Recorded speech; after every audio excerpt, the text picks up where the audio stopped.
The new concept I was thinking about on the way over here is I feel like the biggest thing that's improved in the last month in my game is that it's not what I do when I'm talking, but when I'm listening to the girl in a set, when I'm listening to someone in interaction, I feel like I understand what they're saying better. I feel like they say one thing and I don't even answer what they're actually saying. I answer like what they actually meant, if that makes sense. Or they'll say something like, I'll say something like, I don't want this to go too fast. So then the girl will be like, oh, it's Vegas, no big deal. I'm not even worried about it. And I'll be like, she's having sex tonight. And it's just like, I just understand like the way the matrix works. And you kind of learn to ask all the questions you want to ask and be extremely direct in like an extremely indirect way, right? Like most guys, if they're thinking like, I want to take a girl home, they don't know how to broach the subject, and so they don't. Right? How many of you had that situation where you think the girl kind of likes me, I'm not quite sure, what do I do? And then you're like, I don't want to be like, do you want to go to my place? Do you want to go home? Do you want to grab food? That's all too obvious, right? Instead, what you start doing is like more subtle questions that aren't really the question, but they imply the question. So for example, it's like, so it's just the two of you guys here tonight, right? That's a subtle question. Like it's just like an obvious get to know you question, but it goes towards the pull. Or like, are your friends like extremely protective? Are you guys extremely close where we check up on each other all the time? Or are you guys more of like a low-key, loose, like relaxed friendship, right? And then that's like, can you go home with me, right? And it's learning that little like girl code stuff that's been really new. And it's obvious, and it sounds like almost stupid to be saying this like 13 years into the game, but it's hearing it from them and saying it to them. And it's what makes my pulls go really, really smoothly nowadays, is that it's like I can actually have the discussion of, hey, do you like me? Do I like you? Do we want to go home? Without actually bringing any of that stuff up. And it makes things really, really efficient. So that's been a big thing. The other big thing that's happened is the last few weeks, I've had situations where I'm going out with the immersion guys and then I have a flight at like 6 in the morning. And so I go out and I'm thinking to myself, it's Vegas. Phone numbers are useless. I don't have time to like take anybody home. Like, how is this gonna work? And so I go out thinking like this is impossible. I go out thinking it's like mission impossible. And funny enough, because I went out thinking it was mission impossible, I had two of like the most epic like nights of my life. Because I basically just went out thinking there's no way this is gonna go anywhere. So all I'm gonna do is have fun. All I'm gonna do is have the most interesting interactions I can have. All I'm gonna do is just go like party to the absolute maximum a human can. And then funny enough, an hour and a half later, I end up like with the naked girl by a pool somewhere. And it's just good times. But it's funny though, this is something Alex said a long time ago. He said that what he has to do to have good game is to realize that pulling's impossible, right? It's impossible to take a girl home and have sex with her, which is bullshit because he does it like every night, right? He does it literally every night, but in his mind, he has the mentality that it's impossible. By having the mentality that it's impossible, he doesn't have an outcome. He's not trying for anything, he's just trying to have fun, he's trying to have a good experience. And so he's in the same vibe that a girl wants to be in, right? Girls like guys. Girls want to have sex with guys, but they don't want to have sex just like as some like methodical first A, then B, then C kind of thing. They want an experience. They want an amazing experience, an amazing story. Julian metaphor, they want the movie, right? They want the movie from start to end. And the last 5 minutes of the movie is great. That's the climactic part. But the last 5 minutes doesn't mean anything without the rest of the movie. So you have to truly be part of the experience. And if you're too focused on that last 5 minutes, you're never going to have the good movie. Right? And so by force, by knowing that it was impossible to pull the last 2 weeks, I had that amazing movie. And it's been, quite the experience. As far as how to like the girl, I'm actually not going to answer that explicitly. I'm going to answer it indirectly, okay? With a couple of ideas and a couple of frames. And what I'm going to tell you actually is don't try to like the girl. Don't try and like the girl. Try and have fun, okay? I want you to learn. Instead of trying to be like, this girl's a snowflake, this girl's special, I like her, learn to have fun, even if the girl's not that cool. I asked like just burnout and pickup and how you deal with that, especially when you go out all the time. I mean, it's just fun always. Basically. Go out less. Just cut it back. Yeah. Yes, you did hear a pickup instructor tell you to go out less. Yeah, you said you were going out 7 nights a week and now 6? Holy shit, dude. Like, holy shit, that's a lot. That's a lot. Are you guys aware, up until the last like 6 weeks, there was never a period in my life where I went out 6 days a week? I know, like blasphemy, right? No, there was never a period in my life when I went out that much. I go out 3-4 days a week, that's enough.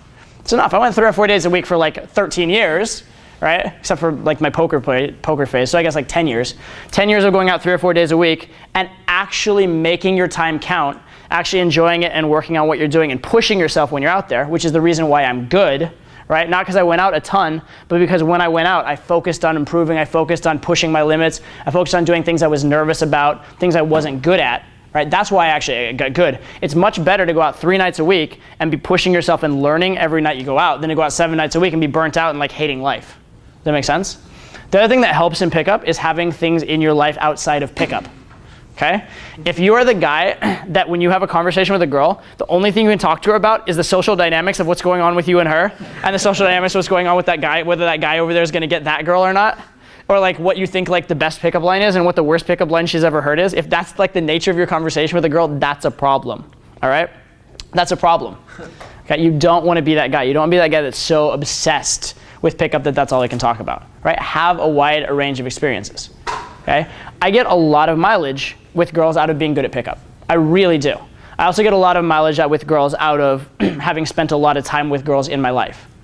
I also get mileage with girls out of having played soccer, having played chess, having played tennis, having like gone to college and had like a relatively normal college experience, having traveled, right? These different things are other things I can bring to the table. I get mileage out of speaking different languages, right? I get mileage out of having struggled and tried to learn skills outside of pickup because those are things I can talk about. That all helps too. And that helps directly in terms of things you can talk about and things you can do. But also don't do that just to have more to talk about in your pickup, okay? Don't be like, I'm gonna go play tennis for a week so I can have more shit to talk about in my pickup. No, play tennis to play tennis, okay? Play tennis to enjoy it. Travel to enjoy it. Take photos because you like taking photos. Whatever it is you like, right? But have a life. It will help a lot. It will help a tremendous amount. So do that. And when you do go out, try and find a way, even if you are going to go out 6 or 7 nights a week, that's fine too. Like if I give you a hard time because I don't know. Well, I didn't have a job, so like, I mean, like I fucking do shit. I was literally just. Don't laugh. You could be independently wealthy, guys. Like you don't know. Everybody laughs when you say he doesn't have a job. You feel like the richest person in this room. Maybe not. Okay, my bad. Maybe not. In any case, no, I'm fully for going out a lot. I'm just not for going out a lot when it's negatively impacting the rest of your life. So as long as it's positive for you, keep it going. I'm not going to tell you. I'm not going to tell you never go out 7 nights a week. Don't do a 30-day challenge. That kind of thing. But what I'm telling you is, if you are getting to a point where it's not fun for you, if you're getting to a point where you're burnt out, give yourself permission to enjoy life. Give yourself permission to like lead a life you enjoy living, as opposed to a life where you feel like. I feel like a lot of guys get into pickup, and they think that. So at first they're afraid to talk to girls. First you're afraid to talk to girls, and then you kind of get over it and you learn to talk to girls. And then at some point, you make a rule for yourself. You're like, if I see a hot girl, I'm gonna talk to her. That's my rule. As a man, I'm never gonna let a hot girl walk by without, because I just feel like less of a man. And that's good if you're a newbie. If you're scared of talking to girls, that's really good. But then at some point, when you've done this for years, and then like some girl walks by that's like a little bit cute, and you're like, fuck, I didn't talk to her. I'm less of a man. My penis just shrunk by 0.03 inches. Like, that's fucked up, dude. Sorry if I just spit on you. Sorry, dude. I just spit on the guy in the front row. Sorry, I'm embarrassed. Anyway, the point is, it's okay. It's okay. Save that shit. Never wash that shirt. It's okay. So arrogant. Okay, anyway. I'm such an arrogant bastard. No, but seriously, you don't have to approach every girl. It's okay. All right? It's okay to let one go. It's okay, especially when you get to a point where approach anxiety is no longer a big deal for you. Okay, it's okay. You're not obligated. You haven't signed in blood that you're like handcuffed to every girl that walks by and you have to ruin your life for a girl, right? I don't approach girls every time I see them, especially not now. I'm too busy. Too busy. All right? Sorry, seriously. I'm too fucking busy to talk to most girls. I'm in the middle of something. Now, if I see a girl that's like totally stunning, elegantly dressed, looks classy as shit, fuck yes, I'm talking to her. Fuck yeah, right? That's what I get in the game for. But I see some little kind of cutesy little girl that like I've slept with 50 other girls that look just like her. Really? No, I'm busy. Dude, I'm behind on every major project in my life right now. All right? I don't have time for this shit. Right? If you guys saw my to-do list, you'd like faint and vomit. It's ridiculous. I don't have time for that. Right? And so for me, it's like a social energy. Huh? Like, how do you change that into a social energy? Because like in my little mastermind group, we're all really fucking busy, and I'm in this masculine mindset where I'm like, fuck it, I just want to work. And I've been in this a little while, and I know that there's like the absolute most toxic mindset, but I still find myself saying to myself, can we just fuck? And we just like, I just want to tell you that I want to motorboat your tits and go. and I don't. That last part you could actually say. That last part you can actually say because it's funny. The rest of it you can't say because it's all negative. But the last part you could say. But okay, so here's what I do. Okay, and this is good. This is good for the idea of focus in general. Is that what kills you in terms of productivity? It's not like wasted time per se, because if you're spending 5 hours watching TV, you're wasting time. Let's be clear. But most people that are trying to be productive or actually doing positive things in their life, they're not wasting that much time that it's like these massive chunks of life gone. At least not on a regular basis. Occasionally, you just like flip on a season of Breaking Bad on Amazon and you watch the whole thing. It happens, right? But for the most part, like you're not wasting that much time. But what really kills you, it's not the time that you're wasting. It's the focus that you're wasting during the time, okay? So what you wanna do is you wanna have your time black or white and not gray, meaning you're either doing work and you're fully focused on doing work and you're not worried about whether the girl's gonna text you back. And you're not checking your phone every 10 minutes. You're not thinking, was this a good text? What do I text her? What do I do, right? That's what fucks with your focus, is when you're trying to work and you're worried about some chick. Or when you're out in the club and you're focused on work. So just decide at every given moment what the best thing is you can be doing and then do it absolutely. Do it absolutely, right? So that's what I do. That's why I said what I say when I came in here. I'm like, this is the most relaxing part of my week. Just know this is like, public speaking for most people is fucking stressful. Like fucking stressful, right? And never mind the fact that I'm getting up here like impromptu. I had no idea what I was gonna say here when I got up here. I'm like, I'm gonna talk about my week and I'm talking about your questions, okay? I improv every speech. How stressful is that for a normal person?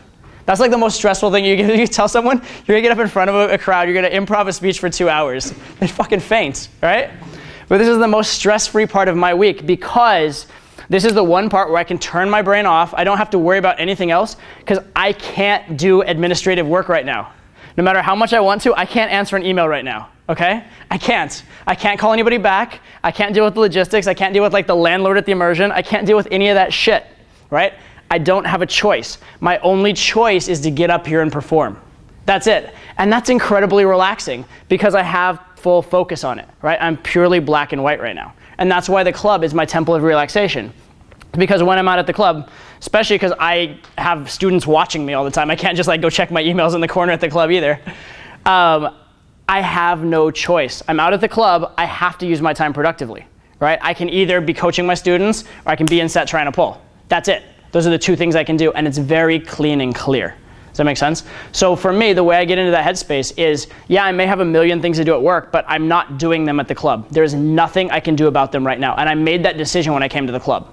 You could have made the decision not to go to the club. If you have a deadline, if your work's more important, make the decision and don't go out. But once you're at the club, do it the best you can. That's it. Right? A great phrase, I don't know where I heard this, a great phrase in general.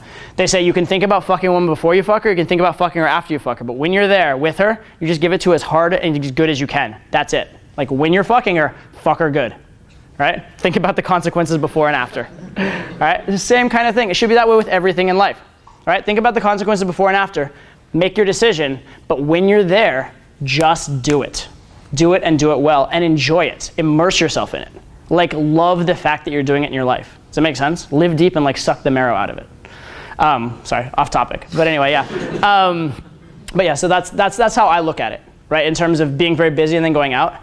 It's almost easier for me to focus when I'm busy because I have that relaxation of knowing that I can't be busy, knowing that I'm done, right?